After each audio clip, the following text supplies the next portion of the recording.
Dear friends, first of all, let me thank each and every one of you for coming to my talk. And now let me thank Manipal Institute of Technology and the conference organizer for doing this conference. Especially, I would like to thank Professor Manjunatha and Professor Hanumesh for doing a great job. So today I'm going to talk about semi-analytical method for solving systems of nonlinear differential equations. And I would like to thank my former PhD student Devasurendra and his research group, also to my graduate, undergraduate students, postdocs, and co-authors.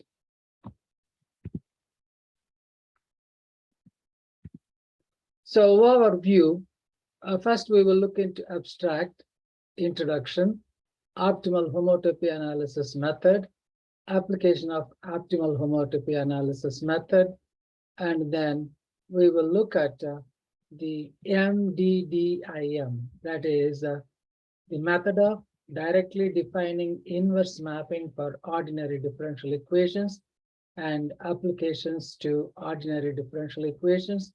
Then we will use this method of directly defining method for partial differential equations, and we use that method to partial differential equations, and then we'll conclude it. Also, I will like to do some extensions, or maybe what are the extensions one can. I'm going to propose some extensions and then some references we will go through. Now, the abstract. I'm going to go through a little historical perspective of this semi-analytical method, that is the optimal homotopy analysis method, is nothing but the modern version of the perturbation theory. The perturbation theory was first developed to solve otherwise intractable problems in the calculation of the motion of planets in the solar system. The demand for an increase in the accuracy of astronomical observations led several notable 18th and 19th century mathematicians, such as Lagrange and Laplace, to extend and generalize the methods of perturbation theory. These well-developed perturbation methods were adopted and adapted to solve new problems arising during the development of quantum mechanics in 20th century atomic and subatomic physics.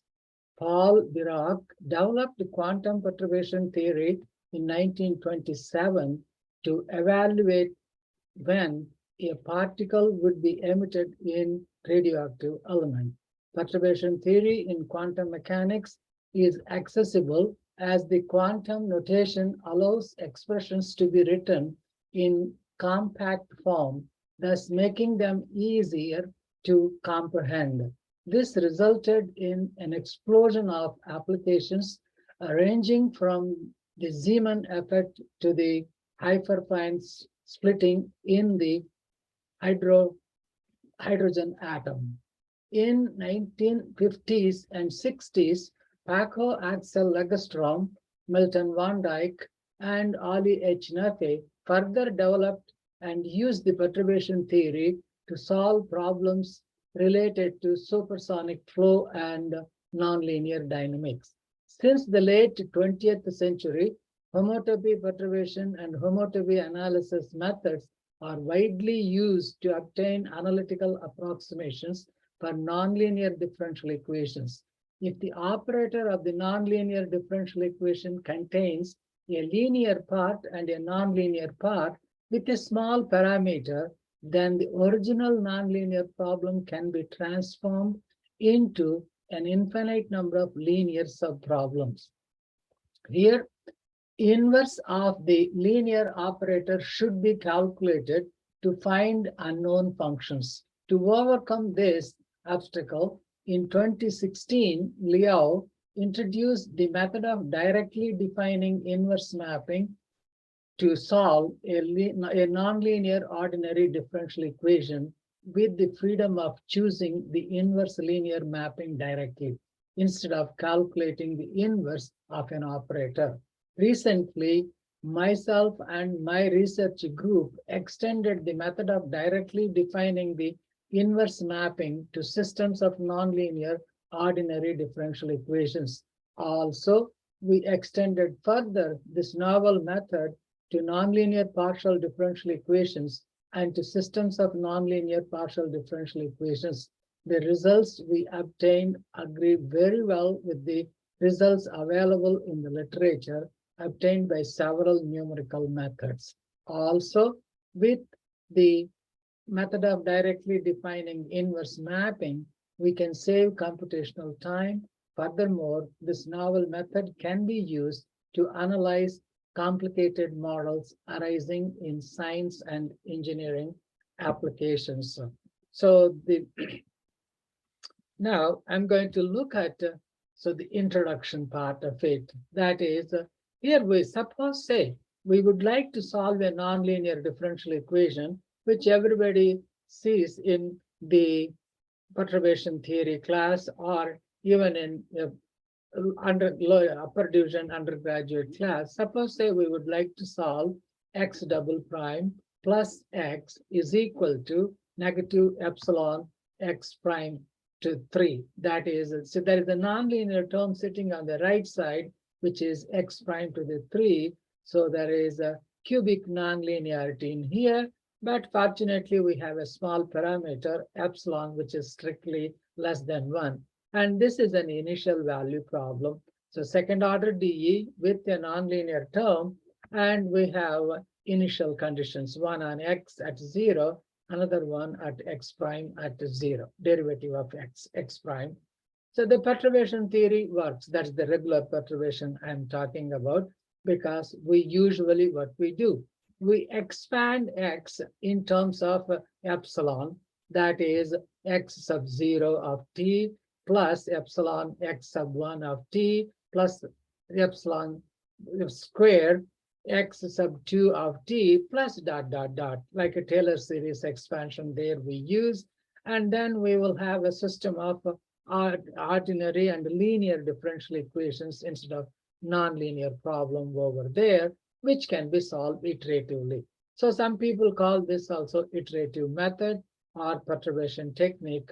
So one can do, and usually everybody most of the people use this if you have a small parameter sitting in there. But when there is no small parameter, what will happen? In 1992, Liao took the lead to apply the homotopy, a basic concept in topology, to gain analytical approximation for nonlinear differential equations. And what is that homotopy analysis method? So that is a homotopy between two continuous functions, gamma naught, gamma 1, is a continuous function h depending on t and s. So such that, so the h at t at 0 is equal to gamma sub 0, and h t at 1 is gamma 1. So here, so x and y are the initial and terminal points of gamma sub 0, gamma 1 respectively. For an example, the simple homotopy is nothing but the straight line homotopy. I can write ht of s as 1 minus s gamma sub 0 of t plus s times gamma sub 1 of t. When s equal to 0, we get gamma sub 0. When s equal to 1, we get gamma 1. So that is so far in all this research, people used only this linear homotopy. Now we have, like it's an open question, what can we are, how it will look like when you have a nonlinear homotopy, or in other words, so maybe second power, third power, fourth power. That's still an open question. Nobody tried that. Everybody is using only the linear or straight line homotopy is being used so far. And one more open question here, when they use this homotopy analysis method, they always go from gamma 0 to gamma 1. In between, how the solution varies, nobody looked at it. So there are various open questions. There are several open questions on this method, I'm going to be emphasizing and bringing it to your attention. I'm not going to look at the very details of the method, but I'm going to give you some ideas. If you are interested in extending or you would like to know, we will be happy to send you the related papers and we'll be happy to help you out. So in this talk, I'm going to give you just the ideas, not deep details. That is, details you can get it from the research papers and the books I wrote on the perturbation, on the homotopy analysis method, also the Liao's book. There are a couple of books available. You can look at it, and I will be happy to help you on that. So, optimal homotopy analysis method. In the beginning, it was only homotopy analysis method where the equation, the homotopy was defined. H is defined as 1 minus Q, that is a linear operator, minus Q times the nonlinear operator. Here, Q is nothing but the embedding parameter. So Q is the new thing he introduced. When Q equal to 0, we get the linear operator. When you get Q equals 1, we get the nonlinear. Or in other words, when you set H is equal to 0, and that's what we are talking about in here. So when we set H equal to 0, this gives L of U equal to 0. That is, we can solve the linear problem. And when Q equals 1, we get nonlinear problem. That is, Q equal to 0, you get the solution to the linear problem. Q equals 1, we get the solution to the nonlinear problem. That's what being used. But in the homotopy and optimal homotopy analysis method, because in many problems there may not be, it's like the convergence may not be that good. So the Liao, the one who developed this homotopy analysis method, introduced another parameter H, which is called convergence control parameter. He called it as a convergence control parameter, and we can control the convergence through H. Now here in optimal, there is no big difference between homotopy analysis method and the optimal homotopy analysis method. Only difference is the convergence control parameter H. That helped a great deal to achieve the desired accuracy. So here again, when Q equal to 0, you get the solution to the linear problem. When Q equals to 1, you get the solution to the nonlinear problem, and you optimize Q. I'm going to go through in a second how.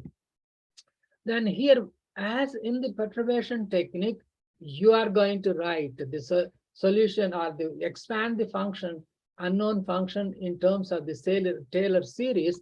So in place of epsilon, here Q to the J, and write down the equations of 0th order, 1st order, 2nd order, so on and so forth.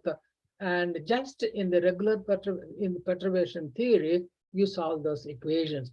Here, mathematically, we are trying to write because we can use the computer.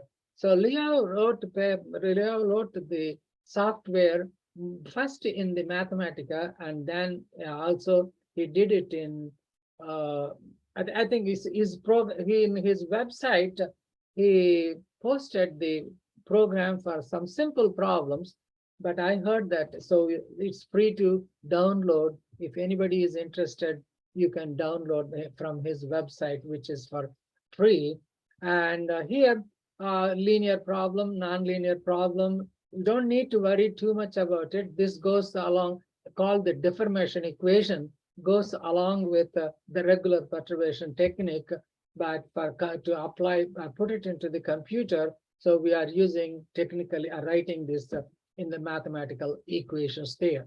So L at U sub 0. So this is the linear problem, and we are going to write for the other equations, so systems of equations, and this is called the deformation equation.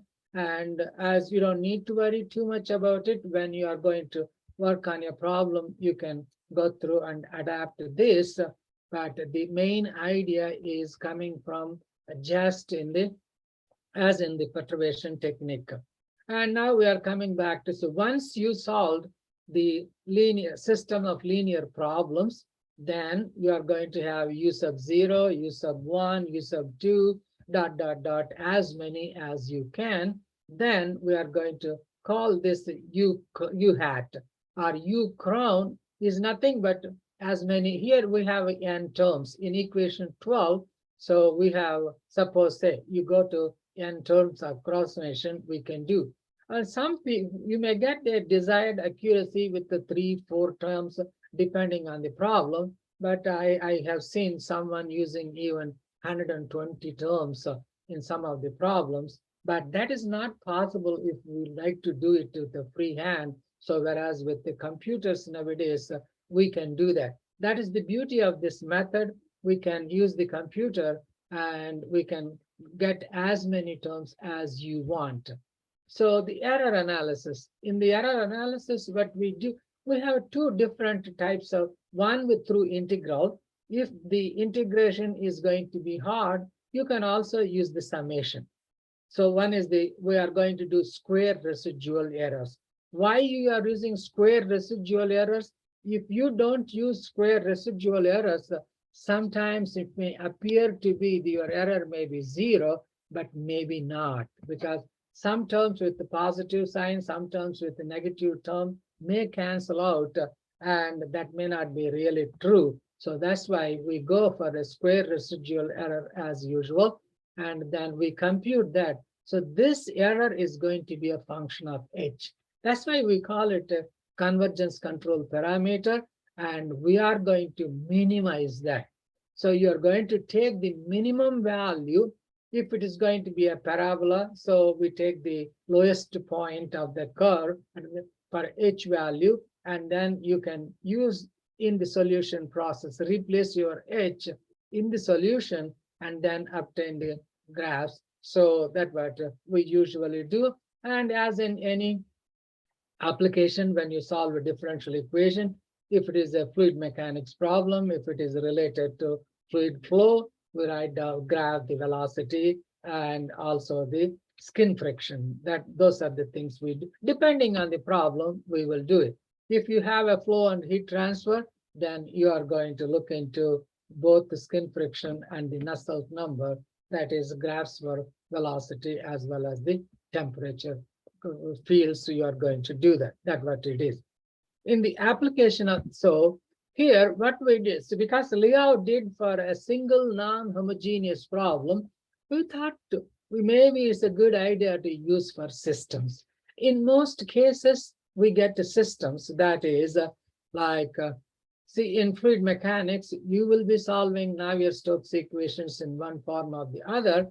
When you in case of a free convection, we have a coupled equations. So mostly in free convection problem, even if you use a bosonic approximation, or even with the nonlinear approximation in the bosonic term, so we are going to have coupled equations. And again, one more, if you have a variable thermal conductivity and also variable viscosity, so it's very normal to have systems of equations. So we thought maybe we would like to apply this method to system.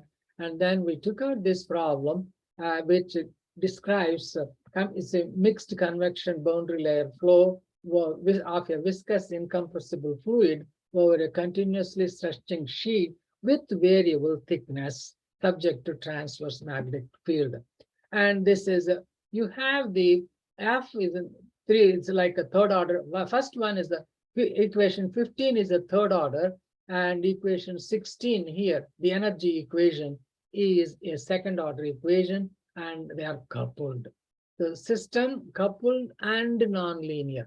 So in this, so the momentum equation, F double prime is a nonlinear term, and F prime square is a nonlinear term over there. And in the second equation, F theta prime and F prime theta, they are nonlinear, and it is a boundary value problem. So we thought that maybe we can apply this optimal homotopy method to this, and we did. And we followed the Liao's method, and then we came up with so like a nonlinear problem is the entire equation. That is, we have two nonlinear equations, N1, and we call the N1 and N2. And the homotopy we defined for both equations. First equation, so 1 minus Q L sub 1 of F and H sub F. We are still we are using the convergence control parameter. Embedding parameter is the same because that takes Q equal to 0 or Q equal to 1 to get the linear problem and the nonlinear problem, whereas we used two convergence control parameters, H sub F and H sub theta, and wrote down the deformation equations and tried to solve. Here again, there is one open question here. So how to choose the linear operator? So we choose the linear operator in such a way, it has to satisfy the conditions. That is, the non-homogeneous conditions will be satisfied by the linear problem, and the nonlinear operator that will satisfy the homogeneous conditions. So in here, for this, choosing a linear operator is very crucial, and there is no one rule. This is it. If someone can come up with the better way of choosing a linear operator, that will be a good research. In here, you see, I have F triple prime and M sub M is the magnetic parameter F prime plus lambda theta. Lambda is a parameter, and I have a theta. So there are three linear terms in the first equation, in the momentum equation, and in the energy equation, I have theta double prime. This is the only linear term in here. Now, how to choose a linear operator? That is going to be very crucial. By choosing a proper linear operator, you get the quick convergence. If not, it may take a long time. So maybe we need to have a little intuition into the solution or into the problem itself. So in here, we chose these two terms in the first equation, that is F triple prime minus M sub n F prime. Whereas for the theta equation, that is for the energy equation, theta double prime minus theta, we took it. See, there is in the original problem, you see here, there is no theta, even though there is no theta in equation 20 in the energy equation, because which is sitting in the momentum equation here, this choice worked very well. So the choice, this linear operator, and then we try to solve, and they satisfy the non-homogeneous conditions, and the homogeneous conditions will be satisfied. All the terms in the deformation equation or the first order, second order, third order equations will satisfy the homogeneous conditions. Only the zeroth order will satisfy the non-homogeneous conditions.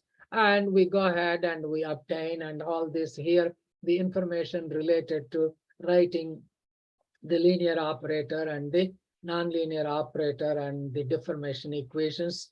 And again, we wrote the conditions. So for the homogeneous problem, you have here non-homogeneous conditions.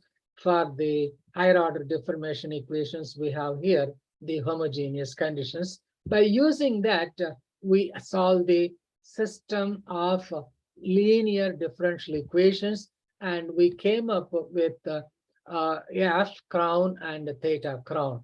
And in here again, what we did, so we computed through the integrals, or if the integral evaluation of the integral is hard, you can go and use the summation. So whichever you like, whichever fits into your problem. So we computed errors for the F and also for the theta equation, that is for the momentum and energy equations, and also we took the sum of it, or in other words, the total error also we computed, and we tabulated in here. We compared with the available results for some special cases. So we compared and we got a better approximation. That is, you can see here, it is a 10 to the negative 8 is the smallest, but we can improve these errors, or in other words, usually when we are using 10 to the negative 6 is good enough. It's we accepted as close to 0, but we can go beyond that. So in numerical computation, but you see here, we drew a graph for residual errors and then the order of approximation. When the order of approximation, suppose say you go up to 40 terms in the perturbation expansion, then it is going to be almost 10 to the negative 20, something like that, or at least minimum of 10 to the negative 18. That is pretty good. So we computed, and then once we have that, we can evaluate, or maybe we can draw graphs for f prime, f theta, and also we can do for your skin friction, that is f double prime of 0, and also the Nusselt number theta prime of 0. That's what we do in fluid mechanics. Why do in fluid mechanics? Because if you are a mechanical material aerospace engineer, you will be solving Navier-Stokes equation in one form or the other. If you are electrical, electronics, telecommunication engineer, you will be solving Riccati equation in one form or the other.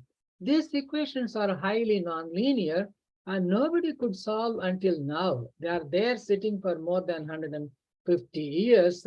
And maybe I would like, if some of you have time, you can Google, that is, go to Clay Institute, CLAY. On Google, go to Clay Institute, and they have a whole bunch of open problems. Navier-Stokes equation and Riccati equations are those, some of those. And for each equation, if anybody can solve, there is $1 million purse for it. And they have money. They're not kidding. They have money, and they will be happy to give it away. More than the $1 million, it will be a big honor. That is, in the whole world, everyone will be, you will get recognized. You will be recognized from everybody, because they are there for so long, nobody could. So here, solve means finding existence, uniqueness, solutions, and also the solution. I don't mean solving numerically, because you see, I don't mean solving. Everybody is solving approximately, either numerically, analytically, by approximating. I don't mean that. Solving exactly, that is either finding existence, uniqueness, results for the entire set of Navier-Stokes equations, and also the Riccati equation, I mean. But sometimes some people say, I solved it, and solving the Navier-Stokes equation. I don't mean that, solving numerically or analytically with approximation. This is solving the entire equation. That's what I mean in here. And then we applied the same method. So here is, we have another differential equation. It is a third order and coupled nonlinear system again. So this is coming from, again, hydromagnetic flow and heat transfer of an upper convected Maxwell fluid parallel plate channel in a stretching, with a stretching wall. So again, we come, so here again, the choosing the linear operator is, we published a paper in one of the journals, me and my one of the PhD students. So that is how to choose in a better way or another, but that is not it. Still, we didn't answer the question, and it varies from problem to problem. If you can choose properly the linear operator, that is it. So choosing a linear operator is still an open question. If someone can work on it and come up with an answer, if this, you don't have to answer for a general problem, but even if a class of, for this type of problem, this type of linear operator will work. The choice of the linear operator, that will be a big contribution to this topic of research. So maybe someone can think about it. And in here, for this problem, you see here the linear operator for the momentum equation is F triple prime, whereas for the energy equation, theta double prime plus Prandtl number times eta square minus eta. So that is the independent variable. Square of the independent variable minus the independent variable. We don't see that in the equations. See here, that is, even though we have here, so the m sub n f prime in the momentum equation, another linear term, we didn't use it.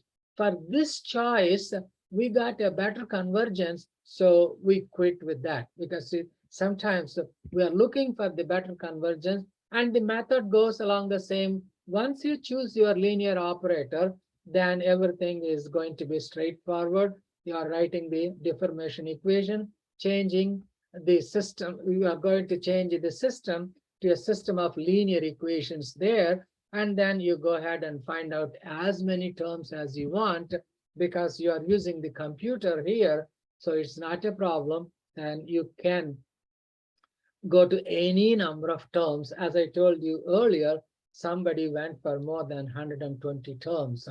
But even with the regular perturbation, when you want to use it with the free hand, sometimes even third approximation may be very clumsy, very complicated, may not be easy to compute. So that is the beauty of the computers nowadays. We have wall-to-wall computer we can use, and we can get as many terms as we want. That is the beauty, and this homotopy analysis method helps there.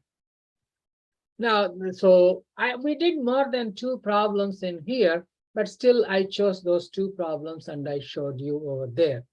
Now, the method of directly defining the inverse mapping. So that is what we did so far. We used the optimal homotopy analysis method to systems of ordinary differential equations. That is, what did we do? We converted the nonlinear equations or nonlinear systems into linear systems, and we obtained as many terms as we want or we need. Then we do the usual stuff like comparing with the existing results, and then drawing the graphs and analyzing, making discussions and all those things, because we need to publish a paper. So we try to do whatever needed. So that's all we know. So I'm going to go through only this method. So because I'm not going to go through the details, but open questions I will be happy to, and I'm going to going through those open questions. So if you have any interest, we'll be happy to send you the papers related to what you are interested in. And in here, so you have a nonlinear problem. Definitely what Liao did, he applied this method directly, the method of directly defining inverse mapping. He did it for a single equation, and we extend that to the system. So again, here we use the same way. We choose the linear operator and the nonlinear operator. In the nonlinear operator, we have that, we write the higher order deformation equations. There you have in here, in this equation 56, you have a differential operator sitting here. Even though it is the linear problem, there is a differential operator sitting in here. For this differential operator, you choose a solution and also find out a solution for its inverse. So that is, it's like when you're solving a system of equations, suppose say x bar is equal to AB bar, where A is a matrix, n by n matrix, and we can find the solution. Ax bar is equal to B bar, where A is a matrix. How we can find the solution to that matrix? If you can find an A inverse, right? A inverse A equals identity, or A times A inverse A is equal to identity. That's what here we are trying to do. So we are trying to assume like a solution for the differential operator and find an inverse to it. So that makes easy to solve the equations, or in other words, even though it is a linear differential system of linear differential equations, still we need to convert, or in other words, we need to find an inverse for that linear operator. Without doing that, you have the solution to the linear operator and also the inverse linear operator. So we add, that is here, this IJ is the inverse operator. So once you apply on that one, and this solution here with the summation, this is called the Liao calls this as a primary solution. Like when you're solving a differential equation, which is non-homogeneous, you have two parts. One satisfies the complementary solution, another one satisfies that the part of it, solution to the non-homogeneous differential equation is solution to the homogeneous equation plus the solution to the non-homogeneous, but together the superposition principle tells you that the homogeneous solution plus non-homogeneous solution together is called the general solution. Similar idea is being used in here. The terms in the summation in equation 59 gives you or is called the primary solution, and the rest is called the special solution. So here, this U sub k in equation 59, you have a special solution plus a primary solution, and you don't need to invert it. So you find the inverse of the linear operator in here. So that way, you don't need to go ahead and find inverse operator for the system. So you assume the solution to the differential operator and also inverse both of them, and then you are going to have, like, it is similar to solving x equal to a prime b bar. So that is the, directly you get the solution. So that what he is talking about, method of directly defining operator. We don't need to invert, like in the optimal homotopy analysis method, the linear differential equations. Automatically you get the solution, and he called the solution, first part is the special solution, and the other one he called it as the primary solution. So the two parts, like in the usual differential equation when you solve, when it is a non-homogeneous problem. Again, here we do compute.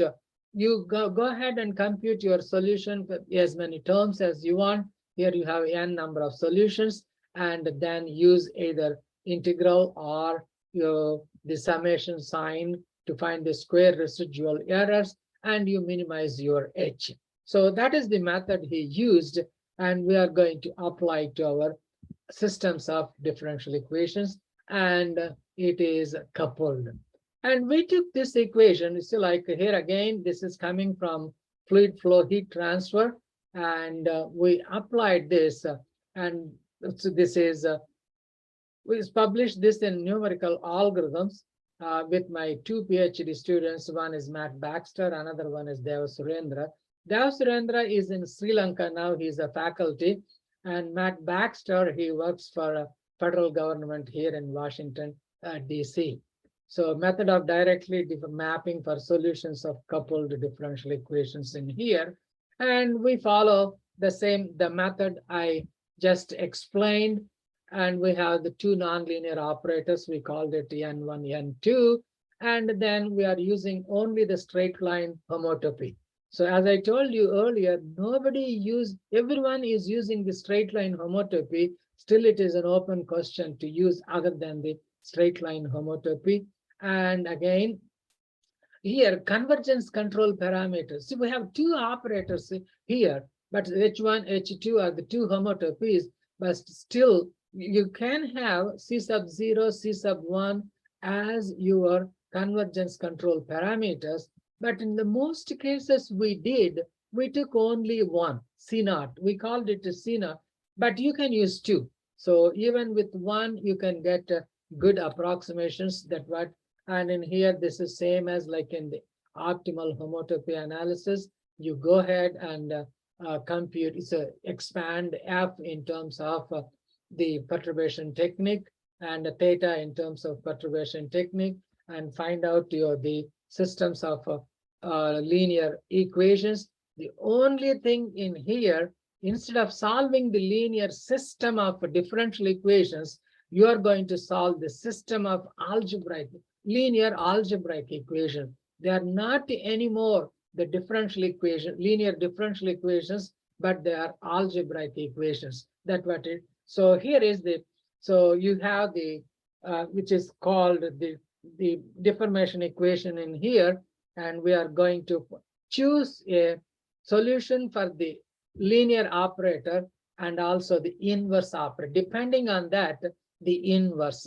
Here for both the cases, we chose only one inverse operator, and also because you see, we knew this, vaguely we know the solution, or in other words, these problems are being solved by some other numerical techniques. So the solution, how it behaves, or in other words, the solutions are going to be decaying exponential solution. So we chose this one, the inverse operator, e to the negative k eta over a k cube plus k. And again, here there is an open question. How to choose this inverse operator is again open question. So that is, we are going to find out the values for the why here k cube plus k, why not a k square also in there. So that is ad hocly choosing, and it fits in. So if someone can come up with an idea that is regularizing, that means if this is the operator, this type of solution will work.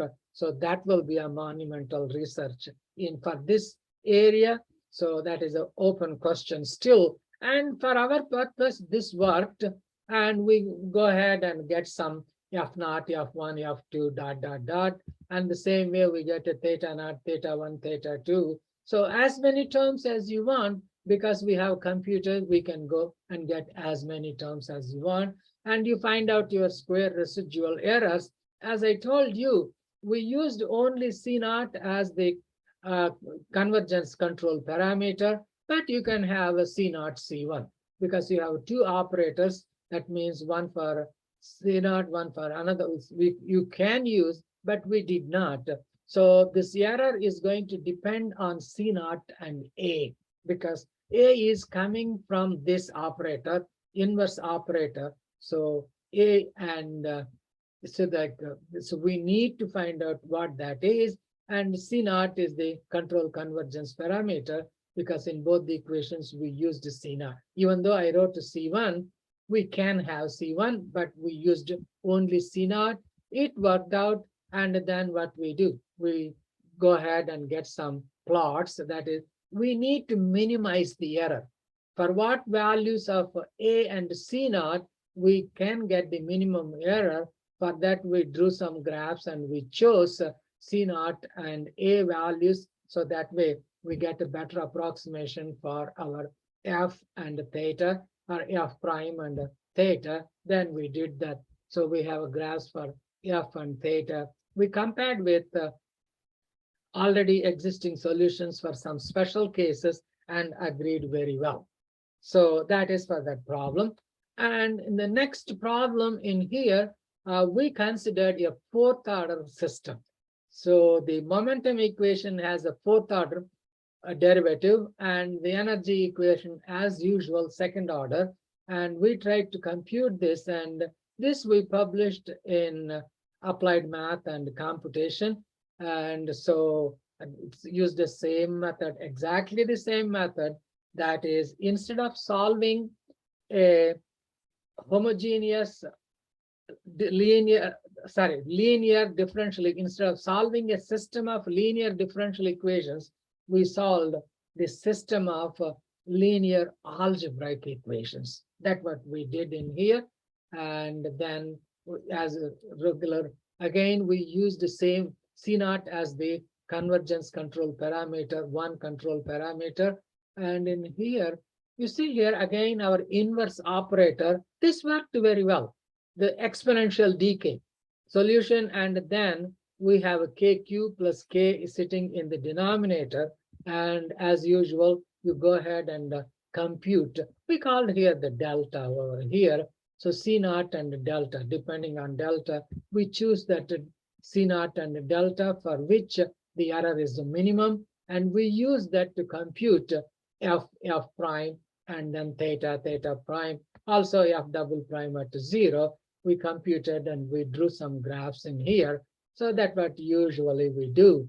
And here is another problem, and these three equations. We extend that same idea to three equations, so that I wrote here the fourth order. It is not, it is only a third order, but three equations, third order, three equations, and we did that. And so in this, again, we will have three equations or three homotopies.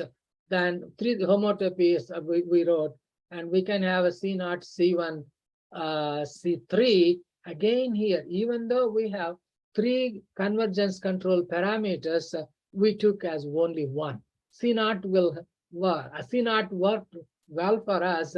Again, we solved the systems of linear algebraic equations rather than the linear system of linear differential equations, because we used the directly defining inverse operator. So maybe you can use all this mathematical jargon. I'll be happy to send you the papers related to this, and also even other papers. I can send Liao's papers too, original papers, what he did for one equation. And in here, as I told you, so here is C0, C1, C3. We chose just one parameter, C0, and it worked.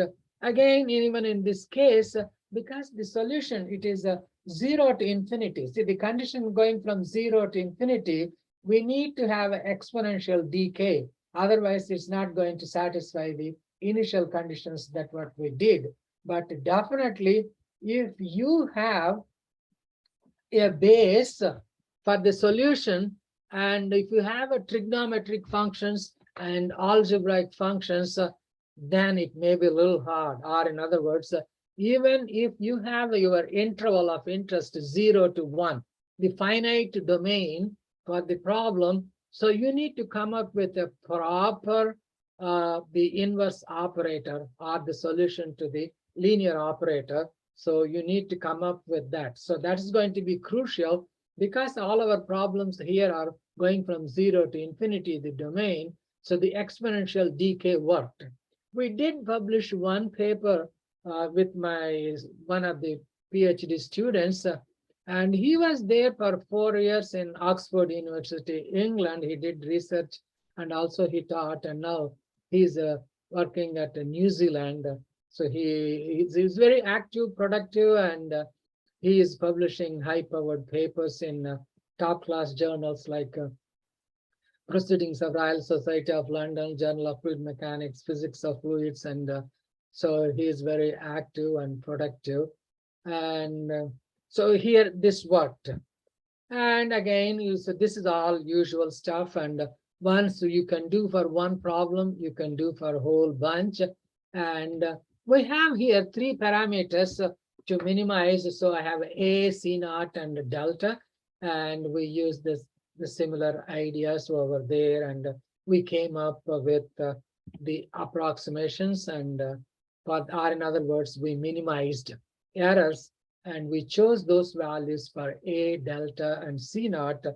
And then we drew some graphs. That is the normal way where we do F prime, F double prime, theta, theta prime, and so on and so forth. Because if you need to publish a paper, so you need to go through all those things in fluid mechanics or heat transfer or mechanical material, aerospace engineering. Now, this method, what we did, you can also apply to partial differential equation. So far we applied to the ordinary differential equations and to a system of ordinary differential equations. And then we thought of applying this to partial differential equations. So in partial differential equations, what is the big deal? Big deal is nothing but, you see here, we used U depends on X bar. So this X bar can have the X1, X2, X3, Xn. Or in other words, you can have as many independent variables as you can. And that's what we do usually in mathematics or physics or even in engineering. So we use that. And again, we converted those equations. The idea is the same. We use only the straight line homotopy. Again, here we use the straight line homotopy. Only the difference here is the partial derivatives.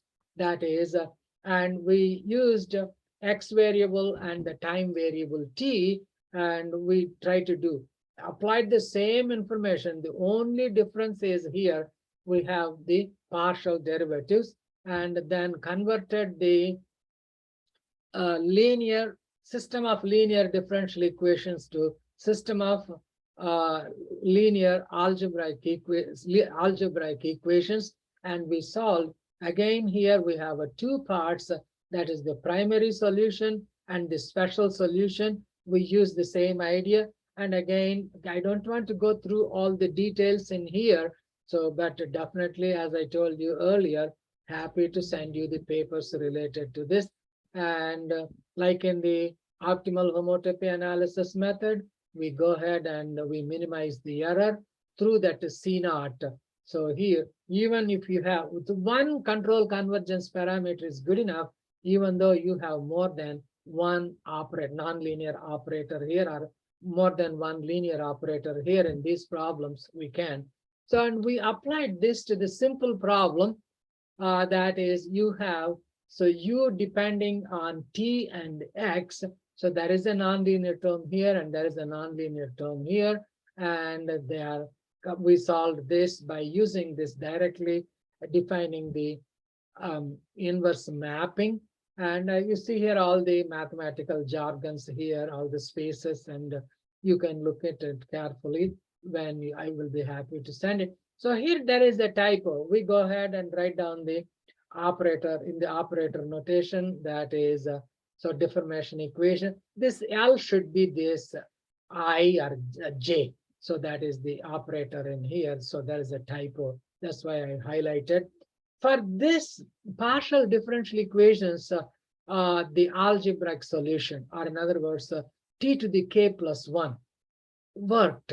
So t is one of the independent variables in here.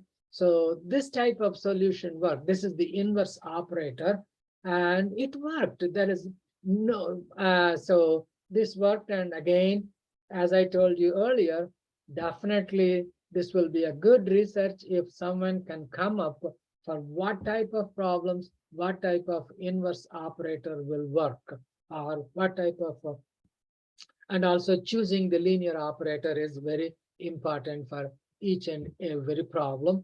And we computed for this, and then we came up with approximate solutions, and then we went through the square residual errors and minimized. We took the minimum value for that h. So here h is the control convergence parameter, and we chose, so here is a parabola, so we chose the minimum value, and with that minimum value we drew the graphs, and then this paper is published recently in one of the good journals. And again, so this is all usual stuff. Also, we worked on the another problem. So this also being, I think we got 2 papers published recently related to method of directly defining inverse mapping related to partial differential equations. One more we submitted for publication, and another one is almost ready. So all these are with the Devasurendra and his team, and so I have some of my undergraduate, graduate students involved with it, and here are some graphs related to that. Now, the conclusion. What is conclusion here? So let me go through. So optimal homotopy analysis method applied to third order systems of coupled nonlinear ordinary differential equations. And we compared our solutions with the existing solution. We found out a good agreement.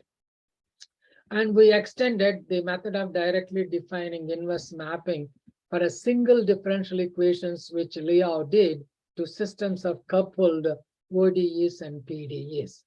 And again, we used a single inverse mapping for all equations, for both ODEs as well as for PDEs. And since the inverse mapping is directly defined, calculating terms in the approximation can be done quickly, and selected inverse mapping for 3 applications. So that leads to approximate 3-term solution with the square residual errors between 10 to the -5 and 10 to the -9. You can take more than 3 terms for better approximation.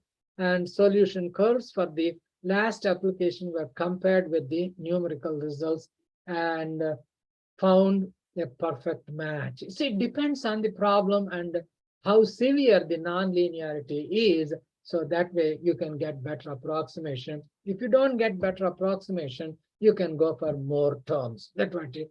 And now we would like to apply this method to more complicated problem, and also many problems in different areas that may be physics and coming from other. So far, what we did, we worked with fluid flow heat transfer problems, so the related problems, but we can go to other types of problems. So that's we started already, and we are working on it, and we have a couple of more. One sent for publication, and another one is almost ready. And here are some of the papers I put in here. So this is the guy, my Van Goder. He's a so he knows only three things to do. That is eating, sleeping, and working. That's all he does. And when he was my PhD student, so he was an undergraduate student, he used to sit in front of my office doing a lot of homework. One time I went to teach for 2 hours linear matrix algebra and came back. He was still sitting there. I asked him to come to my office, and I talked to him what he was doing. He was doing homework problems because he wanted to do 4 majors. That is applied math, physics, economics, and statistics. I told him that he was crazy. 1 major is good enough, and maybe 3 other minors. That's what he did, and he did undergraduate research with me, master's and PhD. Also, he got a national NSF fellowship for doing PhD, and that paid $33,000 per year, 3 years, and they paid tuition for the university and health insurance, books, computer, everything. He was very dedicated and hero. And during his stay with me, we published more than 50 papers and a book by Springer. So on this homotopy analysis method, very, very serious and sincere student. He did a great job. And also I had one of the K.V. Prasad from Bangalore University came as a fellow from the government of India money, and he was very serious, sincere. And during 1 year, we wrote several papers and a book on, on numerical techniques published by D. Goiter. So very, very productive people came and stayed with me. I could do all this because I had some very good students, and now Dev Surendra is working on this it's a method of directly defining inverse operator. So we are doing something on this, and with some paper, and the recent 2 papers. So thank you so much, and let me show you the recent 2 papers I have in here recently published. That is this is one computational and applied mathematics in 2021, and another paper is computers and mathematics with applications.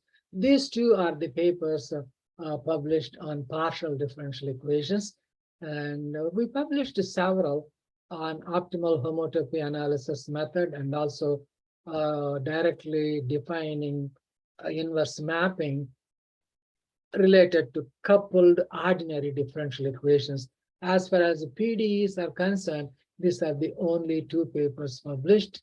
And thank you so much, and hope so you have some idea. I didn't get deeply into the topics, but I gave you some ideas, open questions, and maybe you can ask some questions when I present like on the first day of conference on October 4th. So maybe we will go through some questions. So thank you so much, and thanks to the organizers of the committee, and also to the university, that is the Manipal Institute of Technology and its officials. So thanks again. I will see you on October 4th. Thanks. Bye-bye.